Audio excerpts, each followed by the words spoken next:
Welcome to Season 1, Episode 3 of the Table Podcast. This week, we jump back into the story of Cain and Abel as we start to see other places in Scripture where this story is played out and how it relates to us. On today's episode, you'll hear from Tanner Moore, Ryan Froese, Garrison Jones, and Sean Decker.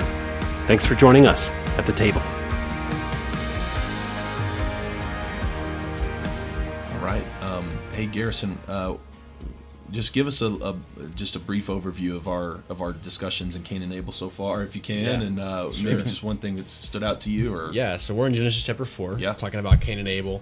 The first time we met, talked about the offerings they brought, and maybe some reasons we'd heard why Cain's was not acceptable and Abel's was, and kind of talked about comparison and why some information may be missing there.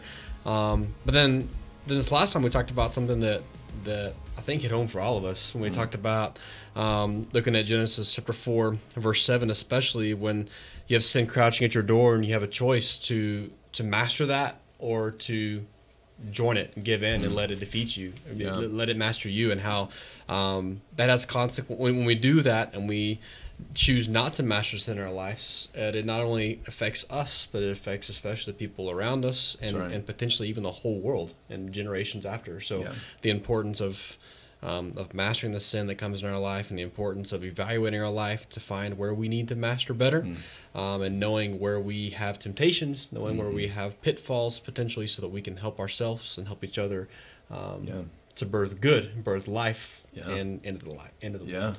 So absolutely. I've already had a lot of fun with you guys doing this. It's been good. Let's dive in here one more time. How about to the end of this story in Genesis, and then in the future we'll see how this story plays itself out in future stories. Right? You've got just as a little plug for future episodes. You've got these two sisters who play out the Cain and Abel story, named Hannah and Peninnah, who are both married to Elkanah, and you get the same story playing itself out with a few different choices that are made, and then the direct result of that is two brothers named Saul and David, who play the story out again, and there are some some sacrifices gone wrong, and there's a little brother who ends up being the righteous one, and then you trace that story all the way into the New Testament, and we'll see how it plays out in the life of Jesus as well. But let's finish the story in Genesis today, and we're going to look at the last three verses here. Ryan, would you read those for us, verse 8 to 10? Sure thing. All right, so Genesis 4:8. Now Cain said to his brother Abel, "Let's go out to the field." While they were in the field, Cain attacked his brother Abel and killed him. Then the Lord said to Cain, "Where's your brother Abel?" "I don't know," he replied. "Am I my brother's keeper?" The Lord said, "What have you done? Listen, your brother's blood cries out to me from the ground. Now you are under a curse and driven from the ground, which opened its mouth to receive your brother's blood from your hand." Good. Cool. Well, I mean, not good, but but good reading. That's what I meant. Oh, thanks. I'm a good reader, Ryan. I've practiced a lot. All right. So the unfortunate conclusion to the story, Cain has the choice that God sets before him to do what's right or other. And we talked about how not doing wrong and doing right are not the same thing, right? So Cain has this individual responsibility to choose to do what is right, because if he does not, he's going to produce evil into the world, and other people will have to deal with it. And so we see what the result of that is here, right? Cain does not choose to master sin.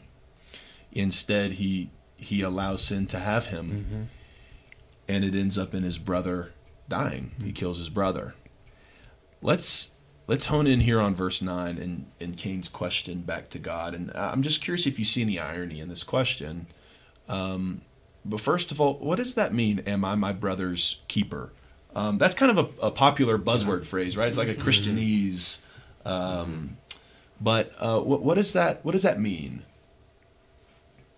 What's a keeper? Somebody's responsible for somebody. Okay. Am I responsible for my brother? Right. And his actions? Yeah. Yeah. Am I? I think. What did your New Living Translation? It said, "Am I my brother's guardian?" Yeah. It's a good word. Yeah. Like, am I responsible for him? That's right. Yeah. Yeah. And the Hebrew term here refers to someone who keeps watch over, like a watchman who stands at the tower and watches out and makes sure that the enemy doesn't come on the city while everybody else goes about their business. It's a watchman, a guardian, a keeper, a protector. The Message says, "Am I his babysitter?" There you go. Yeah. Am I think to put it into the language of our conversation, am I responsible for my brother's well-being? That's what Cain's asking God. Which is kind of ironic with what we've been talking about. That's exactly right. Okay, explain. What do you mean by that? So we've been talking about how our choices and our fruit bears down on everybody around us. Yeah. So really, we are responsible because how we live, how what we choose to defeat, what we choose to allow in, affects people around us. So, in a sense, he's completely off. It just reveals even further that Cain don't get it. Yeah, exactly. Right? He is not picking up what God is putting down. Yep. Yeah. So, tell me what you think about this. Kind of quote that I have right here. Choices might be individual, but consequences are communal.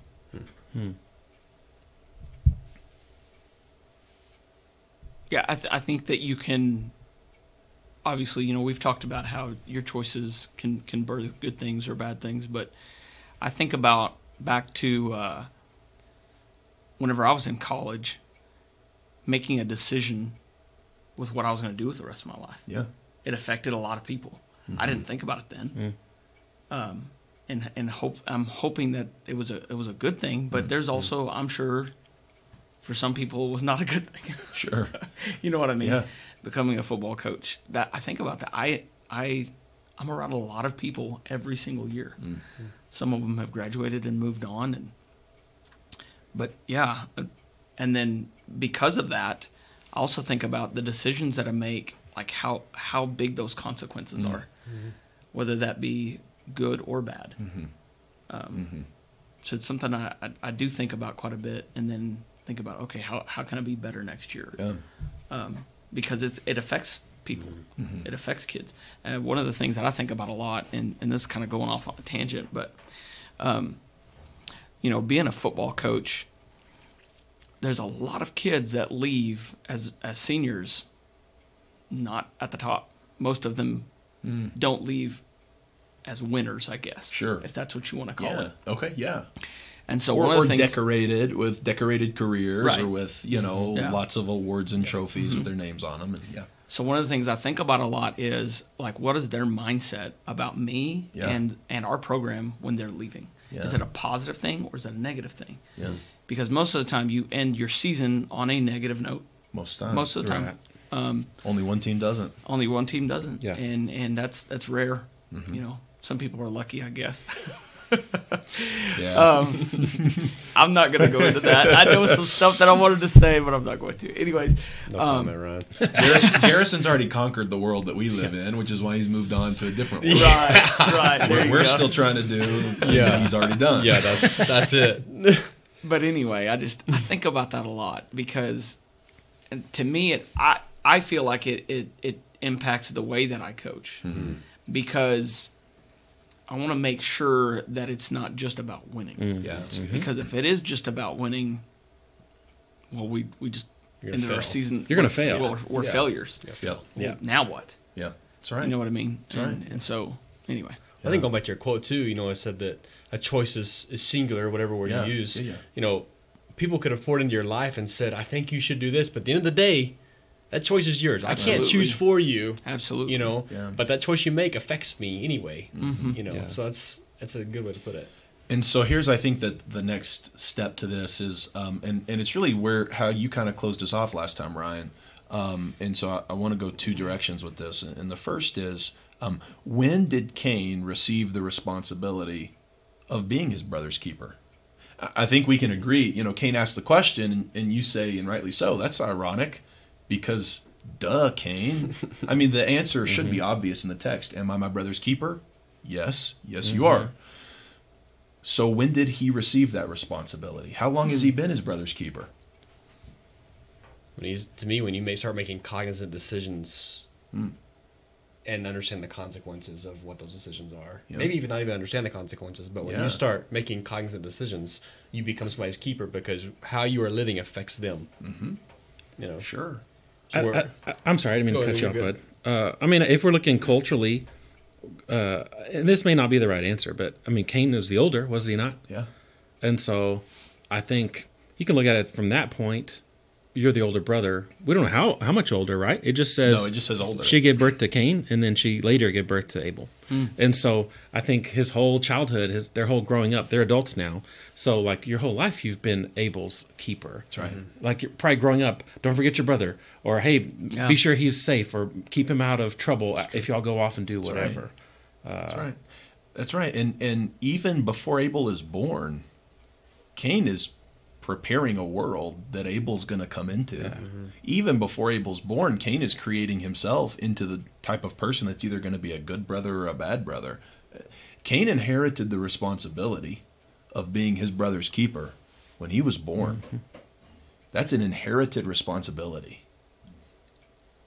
And here's the question is, we live in the age of college athletics where people get to opt out of bowl games, or you get to opt out of parts of your job that you don't want to do, or that's a popular thing. You get to quiet quit at work, and there's all kinds of opting out in our world. Are you able to opt out of this inherited responsibility of being in charge of your insert person's title here? It's not just about a brother. Right. That term brother, we could change it to neighbor. We could change it to, whatever, fellow human. Can you opt out of this inherited responsibility? Can you trade it in? No. Or at least not according to my mother. Well, tell us about her. Well, I mean, I'm the second oldest of 8. Okay. So I had a lot of responsibilities. Sure. And it was always like, well, I mean, you didn't ask to be one of the older siblings, but you had more responsibilities. And it just is what it is. Yeah. And I learned that from a young age, that it was my job to take care of my siblings. Now, I think that just in the Mennonite culture itself, and I'm not saying anything negative, but there's a lot of things that are put on you as a kid that I think many people wouldn't do. But it was just, that's just what I was born into. And I was just always told that's the way that things are, and you just got to accept it and do the best that you can, I think opting out, you're still a keeper, you're just now a bad keeper. So even though you're opting out and you think you're no longer a keeper, you're still a keeper. You're just on the wrong side now. You're being a bad keeper, So can you opt out? Sure. But now your responsibility doesn't go away. It just makes you doing a bad job of your responsibility. Sure, absolutely. If that makes sense. And then, again, that affects, more than just yourself. Yeah. Absolutely. So can you opt out if you're the younger sibling? Is this just for older? I mean, is this just for older people? Right. I'm the baby of my family. Okay, so do you get to opt out? Yeah. Of course you do. What do you think? Let's hear from a youngest child and say, are your choices less meaningful because you're younger?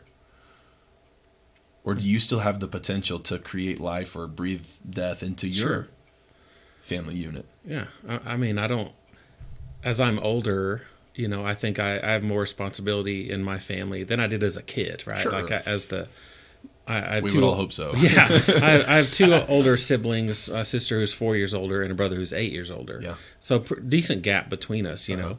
And so I remember growing up, I didn't have a lot of responsibility, and I'm sure I was super annoying, and I was the kid brother and whatever.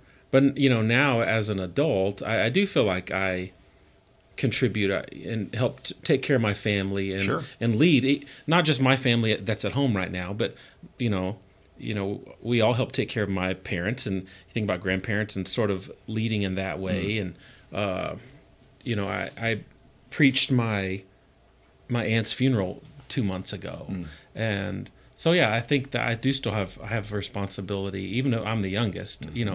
I am sort of my family's keeper in some ways. So I don't think that goes away. Or I don't get to opt out. Yeah, as much as just I would. Because you're because you're younger.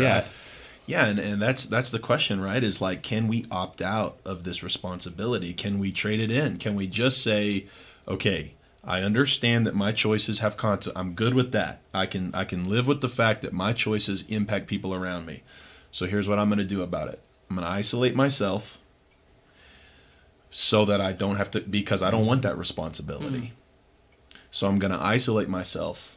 I'm going to live on an island, and I'm going to make it to where whatever I choose to do has no impact on people around me, because I don't want to screw it up for other people, because I don't trust myself or whatever, And so rather than, I'm not going to create good for them, but I'm also not going to create bad, and I'm just going to check out of this thing. Go ahead. I absolutely think that you're still affecting others, because surely he's not going to listen to this podcast episode. I have a really good buddy of mine that is supposed to be a football coach, but he refuses to. Like, I know that's what he's supposed to be doing. I know that's what he wants to be doing, but he doesn't.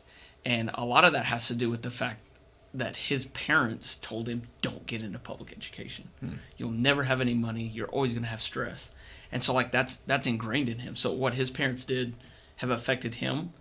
And I know, like, deep down, that's what he's supposed to be doing.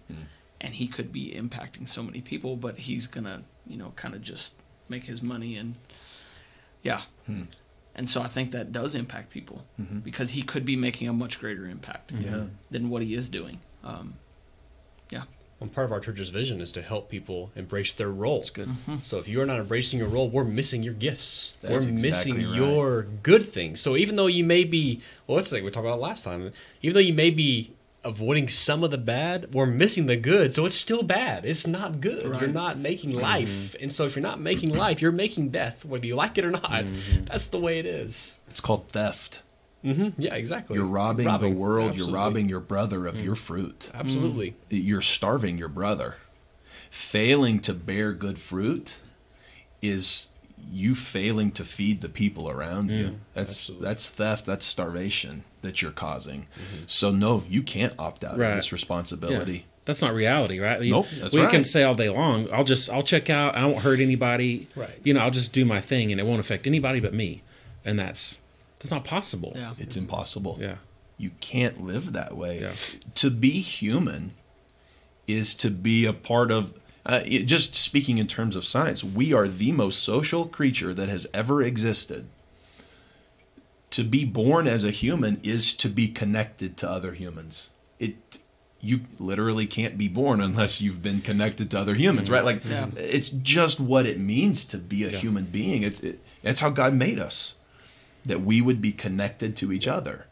You don't get to leave that or leave that responsibility Why behind. did God create Eve? It was not good for man to be alone. There you go. Back to creation. Yeah, it's right in the very first pages. You're right. From the first pages of the Bible, we get that idea. Well, go ahead. Adam opting out, letting his wife. Yeah. You know what I mean? Yeah. He just kind of sat on the sidelines. Being passive. Being passive. He didn't do what was wrong, but he sure didn't do what was right. Exactly. And that has lasting impact. Yeah.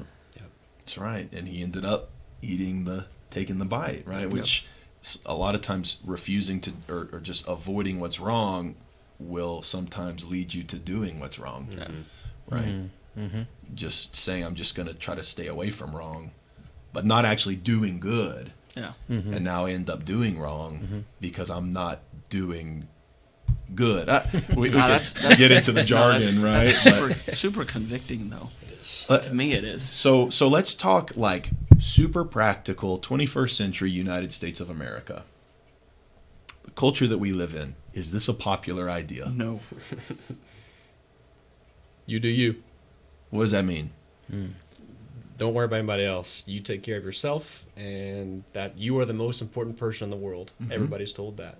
You, Tanner, are the most important person in the world. Don't worry about. Well, that part's true, but well, live your truth, right? Live your truth. Live your truth. Oh my goodness, what is that? I mean, what does that mean, Sean? That's whatever you think it should be is right. You run with that. Yeah. Whatever fits into the mold that you think it should be, then that's your truth, and you live that out and be the best you can be, right? And if somebody infringes on your truth, what do we do? Cancel. That's right. Yeah. Cancel. Sure. Yeah. Let's keep going. Is it a popular idea in our world to say, something along the lines of, I'm going to do what's best for me, but as long as I'm not hurting anybody else, what does it matter and why does anybody care? Right. Yeah, infringe on your rights. So that's right. Yeah. Well, I was going to use an example from our culture that I better not use because it could cause a little bit of a passion response. But right, there are all kinds of times that we're faced with choices where it seems like the answer is, what does this matter? Well, I'm just going to do what I think is good for, like this is about me. And if somebody doesn't like it, if somebody's offended by it, well, you know what? That's their problem. Yeah. Right? Like if you're offended by what I have to say or do, that's your problem. That's your fault. Or why don't you just let me be in charge of me? Why do you care what I do with my body? Why do you care what I do with my time? Why do you care what I do with my, relationship or with my, orientation or my gender? Or like why do you care what I do with any of these things? It doesn't affect you. It's just me doing what I think. I don't know. What do you think? Is that even possible? Is it possible to not affect everyone with your choices? And do you feel like, I don't know, maybe that's a lost truth in the world that we live in? That's a truth that we've chosen to ignore a little bit. Oh, absolutely. I mean, as a young parent, there are so many things that what's crazy is, and I'm not saying that everybody should have the same way of parenting, but the fact that other parents parent differently than I do affects me. Yeah. It affects my kids. You're right. Because I remember being a kid going over to my cousin's house and being like, man, I won't live here. Yeah. I heard that. My mom would not buy me that Nintendo 64 that my cousin had, and we would play video games all night long. Yeah. And it was like, oh man, my cousin gets to do whatever he wants. Sure. There's no rules here. I love this. Yeah. And that caused grief for my parents. Yeah. You know what I mean? And I think about that now too, because I've got a stinking third grader that's begging for a phone for Christmas. Yeah. Well, the only reason why is because there's other third graders that have a phone. Sure. Right. My parents didn't have me begging for a phone whenever I was 9 years old. Yeah. Because there were no other kids that had phones when they were 9. Sure. Of course, couldn't then. But right. But those things affect you. You're right. And so even though you think, well, the way that I'm going to parent it, it doesn't. It affects everybody. And society and the decisions that you make, it affects other people around you. There's just no way around that. I mean, do you feel like our world is living with the ramifications absolutely of the belief that my choices are mine and it don't matter for anybody else? And if so, like what are some of the ramifications that our world is living with today as a result of that belief?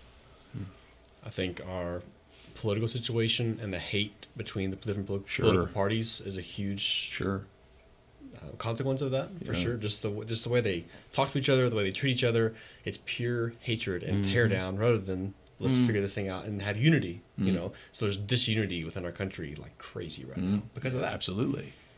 because it's I'm the most important person in my world, and nothing else matters. Yeah, thanks Facebook for giving us all the platform, convincing us that we're all important enough to have an opinion on everything. Sorry, I'll get off my Facebook soapbox there, but it's true though. Sean, what do you think? What? I was trying to think back to. I mean, I don't think you could put your finger on any one thing in our history. In the last, I feel like in my lifetime, things have changed so much. Yeah. And just how in our culture, in America, just this individuality piece that you be whoever you want to be. I mean, that's in the last 10 years, I think has changed a lot. Oh, absolutely. And not to say that people shouldn't be who they're created to be and live out their gifts. Which is what we talked about that first. Yeah. I mean, I think you absolutely should do that. But just this idea of whatever your truth is or whatever you think should be, call it whoever you think God should be, you that's who he is. Yeah. Right? Or religion is whatever you think it should be. Or I don't know, man. There's a difference between being who you were created to be and doing whatever you want. Yeah. Those are not the same thing. That's good. Right? Yeah. And just because I am trying to live who God created me to be, and I'm not trying to be Ryan or Garrison, I'm trying to be Tanner. Yeah. It does not give me permission to do whatever Tanner wants. Because sin crouches at the door and it desires me. Yeah. And sometimes I desire it. And I don't need to do whatever I want because it sometimes leads to bad things, right? Go ahead, I cut you off there. No, I was just gonna say there's things that my kids do a lot of times that I realize it's because I do them. Yeah. But that's literally what I was just thinking about, like my anger when the Cowboys are just. So every week. My goodness, man! Oh my goodness! It's so funny to see that my kids do the same thing. You know what I mean? Yeah, and so it's not like I can't just be mad. Yeah. Because my team is breaking my heart again. You know what I mean? Yep. Because I know what it you mean, affects the brother. people around you. Because a lot of people think, well, I mean, I'm mad at the TV. Yeah, but that's affecting my 3-year-old. Right. You know what I mean? Yeah, that's right. Even though it's like, well, that has nothing to do with him. Yeah, but he's learning from you. Yeah. And so whenever I say, well, I'm just going to do my thing, there's people that are watching me, that are learning from me. A lot of times it's young kids that are so impressionable, Yeah. So at the high school, I spend a considerable portion of my time working with students that are having a hard time. Maybe it's in the classroom or just behavior or something like that. And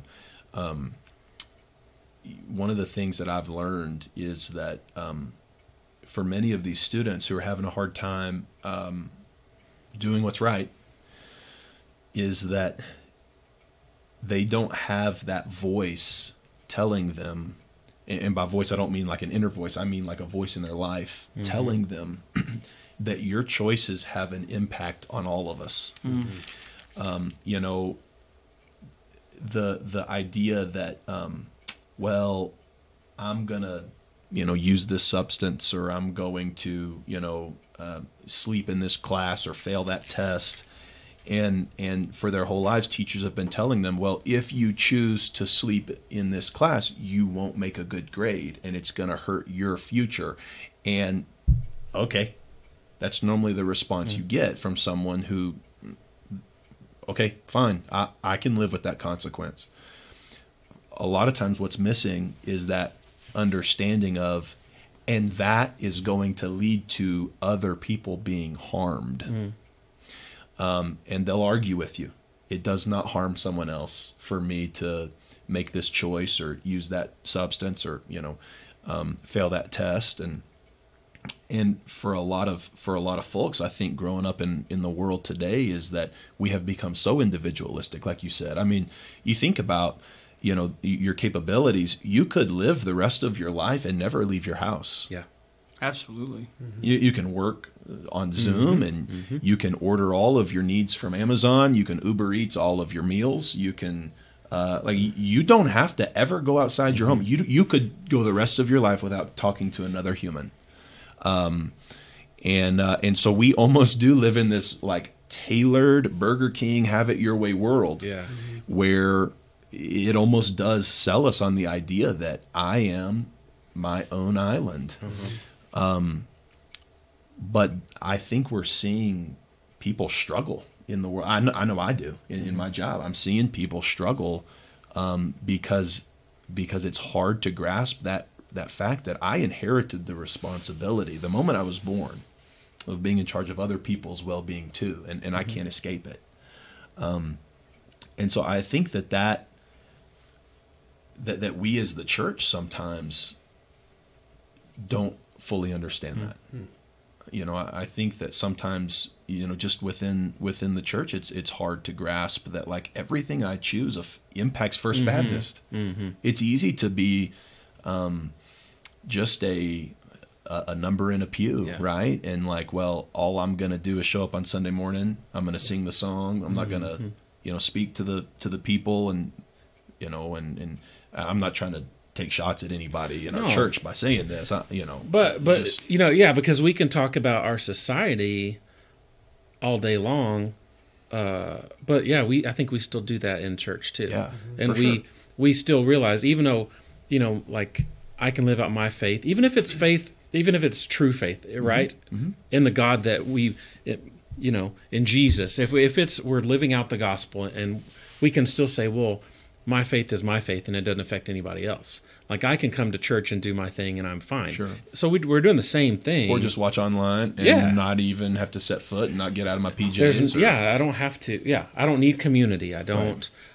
You know. So we're kind of doing the same thing society does. We're just making it churchy. Yeah. Right. Yeah. I think when we do that, we miss you and you miss us. That's right. We both miss. It's right. Parts. You're missing our gifts. We're missing your gifts. Good. That's right. And so it's this community thing that.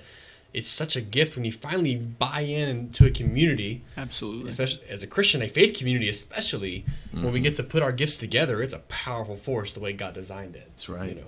So the answer is we are someone's keeper. Everyone is someone else's keeper, right. Exactly right. In some way. Absolutely. And I think that we can, you know, land in this Genesis story if we put all the pieces together. My sacrifice has direct implications for the well-being of my community. I have to bring my sacrifice, and I don't have to bring someone else's sacrifice, but I have to bring my sacrifice, and I have to bring a good one. And everybody in the community is counting on me, whether they know it or not. They're all counting on me to bring my sacrifice and to bring my sacrifice. Speaking of my sacrifice, I wanted really bad to use Creed. Oh man, that would have been good. And my cousin was allowed to listen to Creed growing up and play video games, and I was not allowed to do either. So I had to get into Creed a little bit later in my life. Tanner's not bitter at all. So speaking of cousins, and what I'll make that our outro song. Yes. As we in a minute. I'll work on that. Anyway, Sean and I share a love for 90s grunge. That's awesome. That's good stuff. Anyway, but the point is that, you know, my community is counting on me. And what community are you talking about? Well, again, fill in the blank. My household. My sons and my wife are counting on me to bring a good sacrifice. And their well-being depends on my sacrifice. Yeah. But so is the basketball program that I lead. Every one of those men is counting on me to bring a sacrifice and bring a good one. And if I don't, it has direct implications for all of their well-being. And the school that I work at, just the high school in general, and Seminole, our church, First Baptist, I'm a part of so many communities. Yeah. And every single one of them are directly impacted by the sacrifice that I bring. And guess what? I'm directly impacted by all of your sacrifices too. Yeah. And that's why we have to bring a good one. And that's why God cares. And that's why Cain has to answer the question. And that's why we have to ask ourselves the question too. If you do what is right, will you not be accepted? Yeah. Anybody just, you know, closing remarks before we land here in Genesis 4? I was just thinking that, you know, we have so many, our church is represented by so many different careers and you know, we have so many folks that work in the oil field and so many educators in the medical field and, you know, all the above. We have and farmers and And, it's easy to maybe put yourself in an island. Well, I can go do my job, and that I don't have to tie that into my beliefs or my walk. And I think it's so much the opposite. And sure. And I think when I think about the impact that you guys can have in the classroom or on the field or on the court, it's not something that we can experience. And when I think about our guys that work in the oil field, the impact they can have on so many people that we don't have that opportunity to. Right. I think that's pretty cool. When I think about farmers like Otis who have people that work under them, and the impact he can have on their families and their children and their children, that's something that we don't have the opportunity to do that work at the church. What a beautiful example of the body of Christ, but also the weightiness of what we all are called to do. Each of us has our own sacrifice. That's important. Yeah, it's good. Yeah. Let there be freedom in this. Let there be peace. Let there also be accountability and responsibility. They go hand in hand. And I think this story has a lot of wisdom to offer us in our modern context. I hope we've done a good job of bringing that to people. I know that I feel better. I hope you guys feel better about it and can take something from it. And I hope that our faith community can also. So, all right. Thanks for listening to FBC Seminoles, The Table Podcast. A new episode will be released each Monday. We invite you to pull up a chair and join our table each week as we dig into God's Word together. We would love for you to join one of our Connect groups that meets throughout the week and worship with us on Sunday mornings at 9 or 10:30. If you'd like more information, you can call our church office at 432-758-3291 or visit our website at fbcseminole.org.